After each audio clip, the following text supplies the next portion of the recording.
Assalamualaikum warahmatullahi wabarakatuh. Apa kabar semuanya? Semoga kita semua dalam kondisi sehat walafiat dan tidak kurang satu apapun.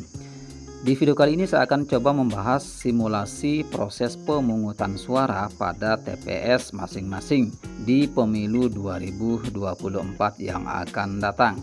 Simulasi ini didasarkan pada pengalaman proses pemungutan suara pada pemilu sebelumnya, baik pada pemilu 2019 maupun pada simulasi yang telah kita laksanakan jelang pemungutan suara pada tanggal 14 Februari 2024 mendatang.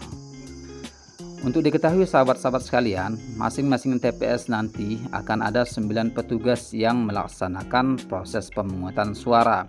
7 orang diantaranya merupakan anggota KPPS dan 2 orang diantaranya merupakan petugas keamanan. Masing-masing anggota KPPS nantinya akan menempati 4 pos yang telah disiapkan.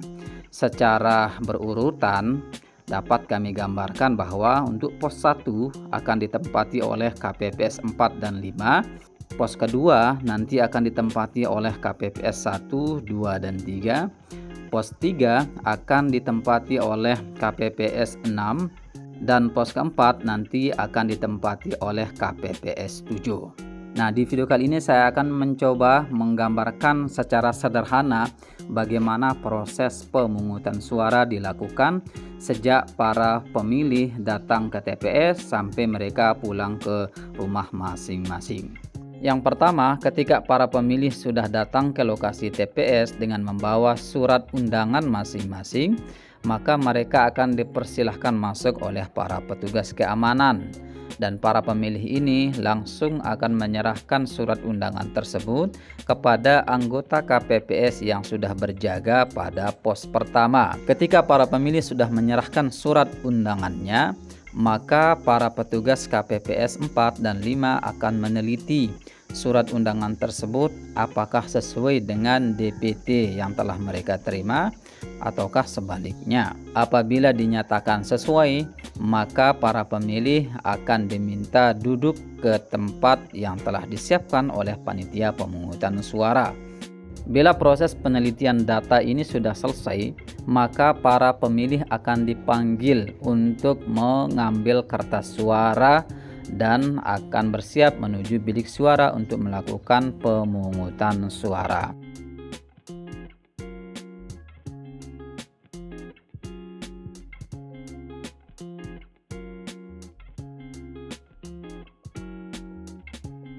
Bila kertas suara sudah diterima oleh para pemilih, maka mereka akan diarahkan menuju bilik suara. Dan di bilik suara ini, para pemilih akan menentukan pilihannya.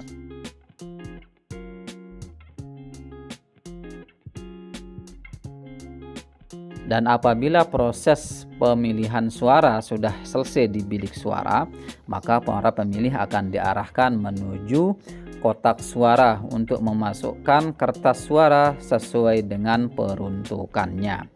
Apabila nanti ditemukan para pemilih kesulitan untuk memilah apakah kertas suara tersebut sesuai antara peruntukannya, maka petugas KPPS 6 akan membantu para pemilih untuk memasukkan kertas suara ke dalam kotak suara.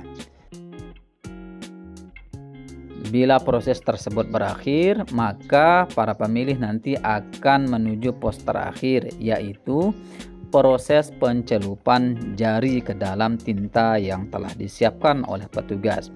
Dan di pos ini, apabila pemilih sudah dinyatakan mencoblos dan menyelupkan tintanya, maka para pemilih ini diperbolehkan keluar meninggalkan lokasi pemungutan suara. Jadi seperti itu teman-teman ya, gambaran proses pemungutan suara pada pemilu 2024 nanti. Semoga bermanfaat, dan apabila ada kritik, pertanyaan maupun saran silahkan disampaikan di kolom komentar. Kurang lebihnya mohon maaf. Billahi taufik wal hidayah. Wassalamualaikum warahmatullahi wabarakatuh.